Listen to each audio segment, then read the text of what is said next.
Estamos muy felices de poder transmitirles esta charla que vamos a tener desde Monte Veraca, el lugar donde estamos realizando un campamento juvenil, el número 25 de nuestra iglesia, y que se titula Somos Veraca, que significa somos bendición. Tengo aquí un invitado pero tan especial, que ha venido desde España y que va a hablar con nosotros acerca de identidad, un problema muy serio en la sociedad actual, en todas las naciones. ¿Quién soy? Últimamente no se sabe ni siquiera si somos hombres o si somos mujeres. Y querido, te agradezco que estés aquí con nosotros, que te presentes a la audiencia, que digas quién eres, cómo te llamas, de qué parte vienes. Bueno, soy Alex San Pedro y vengo desde Valencia, España. Soy psicólogo de formación, con un máster en sexología, orientación y terapia sexual. Pastoreo una comunidad en Valencia llamada Valentia. Bueno, soy un estudiante inquieto, siempre me encanta mantenerme en el contexto de la universidad, y ahora voy a empezar un máster en filosofía de la ciencia, que me apetece, es un tema que me parece también muy importante, por esto que estamos hablando. Estoy felizmente casado con Geraldine y tengo 2 hijos preciosos de 4 y 2 años, Martín y Pau. Qué lindo, qué lindo. O sea que estás en tema, ¿no? Con el asunto del... Debemos estar, sí. El problema de identidad que tienen las naciones mismas. Sí. Los gobernantes. Sí, se han deshecho las estructuras, ¿no?, de lo que significa ser humano, se está redefiniendo lo que significa ser humano y estamos yendo hacia una especie de estandarización, ¿no? De ser todos iguales en el peor sentido de la palabra, ser un número y no ver la diferencia en lo que somos un valor añadido, sino un problema, ¿no? Y esto es terrible, que nos lleva a locuras como, bueno, pues como el hecho de buscar cientos de identidades sexuales, ¿no?, en el ser humano, que es algo absurdo de entrada. Y es absurdo también desde el punto de vista de lo que acabas de decir. La igualdad produce tanta diversidad. Bueno, siempre digo que no hay un equipo más productivo que un hombre y una mujer. Es el único equipo que trae vida. La única manera de hacer vida es unir estos 2 sexos o estos 2 géneros incomparables, porque hay 2 maneras de ser humano, 2 maneras extraordinarias, como hombre y como mujer. Es lo que cualquier observador, cualquier científico que se acercase con las técnicas de la ciencia para estudiarnos, si viniera un extraterrestre a estudiar al ser humano, la primera conclusión a la que llegaría sería: hay 2 maneras evidentes de ser humano, como hombre y como mujer. Y si los extraterrestres fueran arqueólogos y descubrirían huesos de hace 2.000, 4.000 años, bueno, descubrirían solo huesos. O de hombres o de mujeres. Exactamente. Sí, y esto... Imposible saber qué otra identidad habrían adoptado. Claro, este es el problema. Cuando tenemos algún tipo de disforia o de autopercepción equivocada, la locura de fondo a la que estamos llegando hoy en la sociedad es que cuando uno tiene una percepción equivocada, prefiere cambiar su cuerpo que su percepción. Esto es tremendo. O sea, preferimos hacerle caso a una distorsión de la percepción y preferimos cambiar el cuerpo en lugar de cambiar de opinión estando equivocados, ¿no? O sea, forzar al cuerpo a ser lo que no es. Defínenos la palabra disforia. Bueno, una disforia es, por ejemplo, la disforia de género es eso, una percepción que no se ajusta a lo que biológicamente a la verdad. eres. Sí, a la verdad, en este caso biológica, a lo que las evidencias biológicas te dan. Cuando no se ajusta tu percepción a esa verdad biológica, le llamamos disforia. La ONU aceptó oficialmente 33 géneros. 33. 33. Me parecen sí. Pocos. Sí, hay mucho más. Hay mucho más. Porque, bueno, ginosexualidad, heterosexualidad, homosexualidad, lesbianismo, pansexualidad, queer, sapiosexualidad. Uno ya no entiende nada. Bisexualidad, asexualidad, entre otros, ¿no? Y bueno, y hay no solamente los transgéneros, sino los transespecies. Sí, exacto. Bueno, es el siguiente paso, ¿no? O sea, el siguiente paso lógico en este absurdo. La realidad es que todo esto me parece más una huida hacia adelante y una consecuencia natural de ideologías que lo que están buscando es deshumanizar, básicamente. Es que no hay otra explicación. Hay otros niveles de problema de identidad. Por ejemplo, ¿tú has luchado como adolescente o como niño con alguna situación de identidad? Bueno, en mi caso, nunca he sentido, por ejemplo, atracción hacia los hombres, no es algo que haya experimentado, aunque hay un porcentaje muy alto de adolescentes que han tenido algún tipo en medio de esa explosión erótica que uno sufre o que uno experimenta a los 12-13 años, tristemente a veces se pasan por experiencias, pero por experiencias que no llegan a ser más que eso, una experiencia, quizá un pecado, un error que cometo en el camino, pero claro, si la sociedad te dice eres lo que has hecho, entonces ya empiezas a confundirte.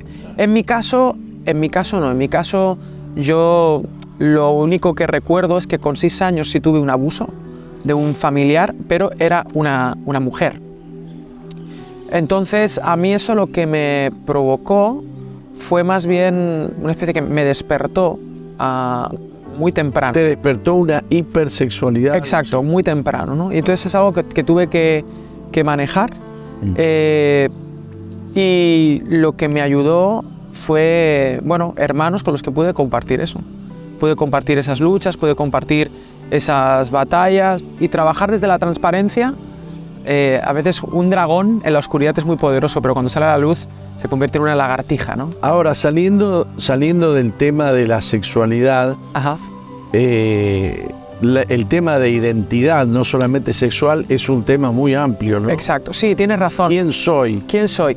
El problema es que hoy en día es interesante que es como que me has pillado, ¿no? Porque es interesante que hoy en día ponemos mucho... Yo me refería a eso cuando te pregunté. Claro, pero bueno, está bien también, eso es parte también de lo que soy, pero sí. Es interesante que hoy en día ponemos demasiado nuestra identidad en la cuestión sexual y nos ponemos una etiqueta y ya soy esto y parece que eso es lo que determina todo. Pero no, yo soy muchas cosas y claro que he pasado crisis de identidad. Ten en cuenta que, por ejemplo, como creyente, yo era el único alumno de un colegio público de 400 que era cristiano. Entonces, era el único cristiano en un colegio de 400 alumnos. La única excepción era que mi padre era el director de ese colegio público. Y él me ayudó mucho, mi padre. Me ayudó mucho a cuando yo quizá quería hacer algunas cosas con mis compañeros o ellos me decían, no, es que tenemos que hacer esto, probar con esto.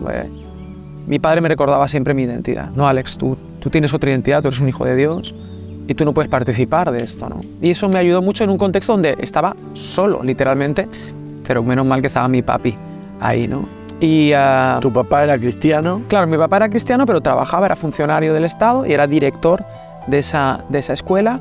Y sí, me hice muchas preguntas, sobre todo en la adolescencia, donde uno pues intenta buscar una identidad independiente de sus padres, ¿no? Esto es un proceso que les pasa, no sé si a todos, pero a una inmensa mayoría. Llega un punto en la adolescencia donde tus padres dejan de ser tus héroes y empiezas a preguntarte ¿quién soy yo? ¿Qué seré yo? ¿No? Y esto es algo que yo pasé. Es un proceso que comienza temprano en la niñez, ¿no?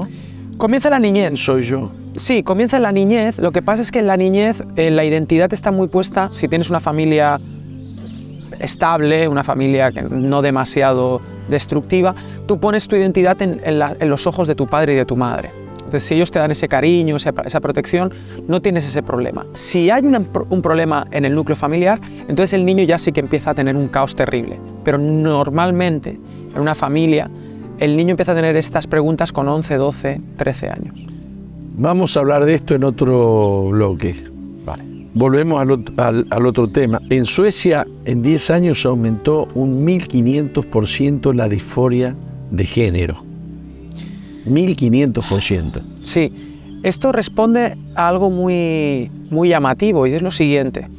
Cuando uno abre la veda, cuando uno empieza a facilitar y empieza a apretarle los tornillos al ser humano para que haga lo que le dé la gana, el proceso es un proceso de autodestrucción, de degeneración natural. Hacerle creer que lo que siente es verdad. Está bien o es verdad. Exactamente, sí, es llevar el egoísmo y el autoconcepto o la percepción, convertirla en norma. Si lo siente, vamos a ver, esto es, de fondo lo que hay es la siguiente frase: si lo sientes, es verdad. Esa es la gran verdad que tú no puedes, o sea, es como el gran ídolo que tú no puedes tocar. Si te hace sentir bien, hazlo. Está bien. Aunque te destruya, aunque sea mentira. Aunque destruyas al otro. Aunque destruyas al otro, aunque sea mentira, aunque no se ajuste a la realidad científica. Si lo sientes, es verdad. Cambia la realidad y no cambies lo que sientes. Es así de terrible. Estamos más allá de la posverdad, ¿no? Sí, estamos en la... Fíjate, y estamos más allá de la democracia. Están hablando ahora de la emocracia. El poder de las emociones. La emocracia, wow. ¿No? El hecho de que lo que se siente es lo que manda. Ya no es ni democracia, es emocracia. Pensar que comenzamos con la razón y terminamos con la emoción.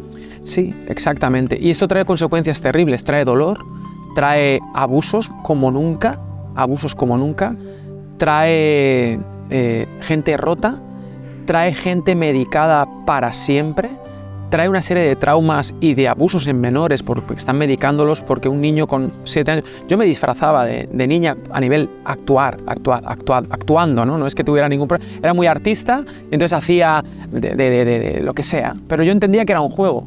Si eso a mí me hubiera pillado con unos padres de ahora y con toda la filosofía que está ahora, a lo mejor me hubieran visto pintarme los labios, hubieran dicho, uy, este niño es transexual. Me tocaste un tema que me saca. Sí, ¿no? Me saca. ¿Mantener la población enferma es un gran negocio? Mantener la población enferma es un negocio muy sucio, pero que da mucho rédito, claro que sí. Es un negocio... Vamos, todos son ganancias. Tienes a un niño que va a estar medicado toda su vida, donde va a tener psicólogos, va a tener que someterse a operaciones, va a tener que someterse a una constante... un constante reparar, porque el cuerpo va siempre a querer volver a la normalidad. El cuerpo siempre va a tender a ser lo que es. Entonces, luchar contra la natura cuesta mucho dinero, y eso mueve mucho dinero, muchísimo. En un minutito volvemos para charlar de estos temas.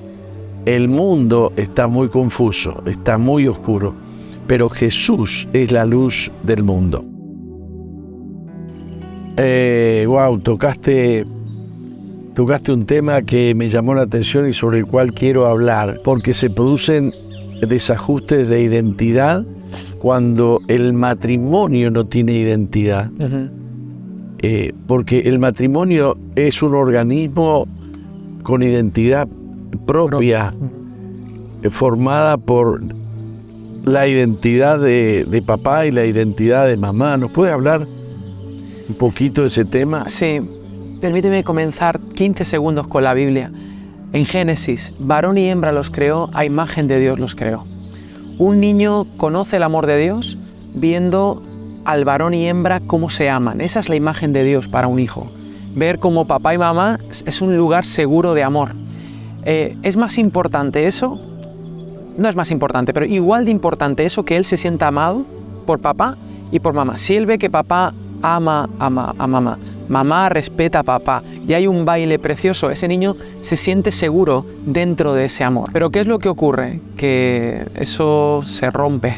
Y a veces hacen que el niño tenga que elegir, ¿no? Y de repente el niño se convierte en un objeto que se lanza el padre a la madre al padre, y entonces el niño es cuando empieza a confundirse, empieza a estar inseguro en el amor, y entonces cuando papá y mamá empiezan a competir por el amor del hijo. O por que el niño elija. Exacto, ¿quién soy entonces? Ya no puedo entrar en esta seguridad de amor, sino que esto que debería ser seguro es una guerra. Claro. Entonces ahí empiezan los problemas y empiezan los vacíos. Y entonces cuando empezamos a buscar en lugares que no deberíamos buscar, identidad. Y ahí aparecen los sentimientos. Claro, primero el sentimiento de abandono, que se convierte en un anhelo, porque el deseo no es otra cosa que aquello que no tienes.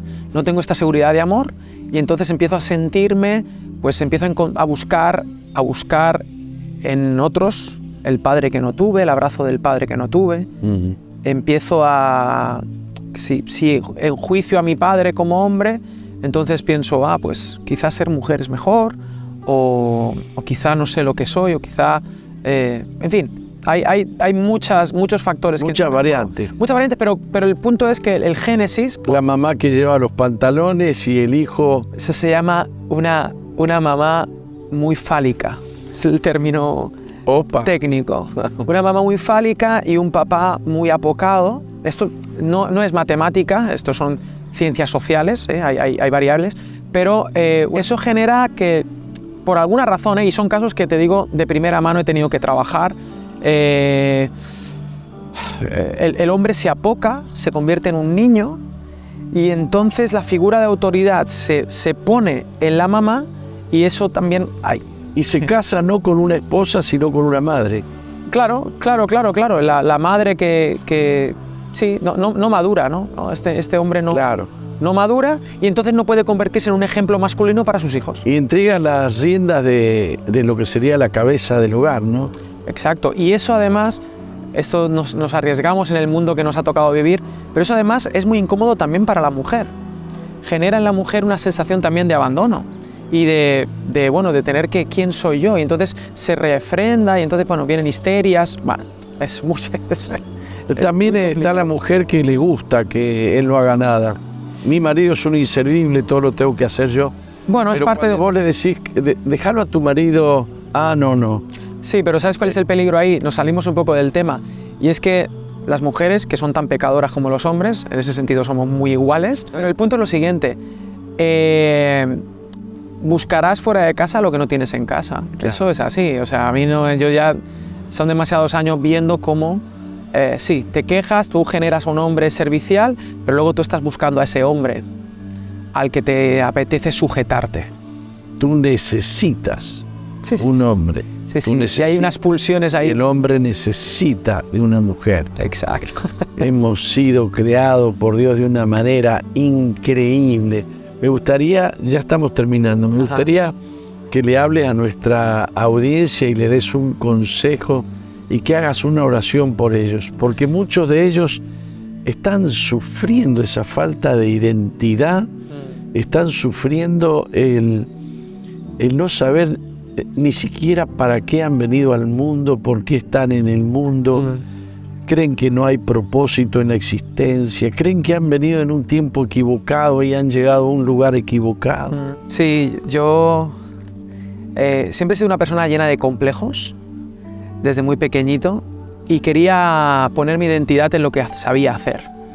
Y pensaba que tenía que ganarme el amor de los demás. De hecho, llegué a pensar que ninguna chica me iba a querer, se iba a enamorar de mí, porque era gordito, era un friki, me gustaba Star Wars, en época donde a nadie le gustaba. Pensé que nunca me iba a casar, que nadie me iba a querer, y que entonces me encerré en los libros, buscando mi identidad en lo que sabía, y me creía muchas mentiras, que yo era pesado, que no era interesante, muchas mentiras. Y lo único que me salvó fue escuchar la verdad de Dios acerca de mí, de que yo era su hijo amado, de que yo no era lo que sabía, no era lo que otros veían en mí, no era lo que pensaban otros de mí, no era los rechazos que había recibido, y que yo no tenía que demostrarle nada a nadie, que Jesús lo había hecho todo por mí, y eso me sanó todos mis traumas, mis heridas, y me sigue sanando. Así que mi consejo sería que no te creas las mentiras que te dice esta sociedad, las mentiras acerca que te dices tú a ti mismo, y que escuches la voz de Dios, que es la única verdad que puede decirte quién eres realmente. Y puedo orar, ¿no? Sí. Una oración. Y Señor, yo te pido que nos ayudes a todos a escuchar tu voz para decirnos quiénes somos, que a pesar de que en nuestras familias no hayamos tenido los padres ideales, porque todos pecamos, todos ofendemos muchas veces, te pedimos, Señor, que tú nos ayudes a escuchar tu voz a través de todas estas situaciones, y que podamos ir sanando nuestro corazón y poniendo nuestro deseo en conocerte a ti, para así poder conocernos a nosotros y poder ser verdaderamente libres de lo que sentimos también, libres de lo que nos hicieron, libres de lo que nos hemos hecho a nosotros mismos, y que podamos ser como tú, Jesús, que es de lo que se trata ser verdaderamente humanos. Gracias, Dios mío, en tu nombre, amén. Amén. Busca a Jesús, busca a Dios con todo tu corazón y Él alumbrará tu camino. El que te ha creado sabe para qué te ha creado.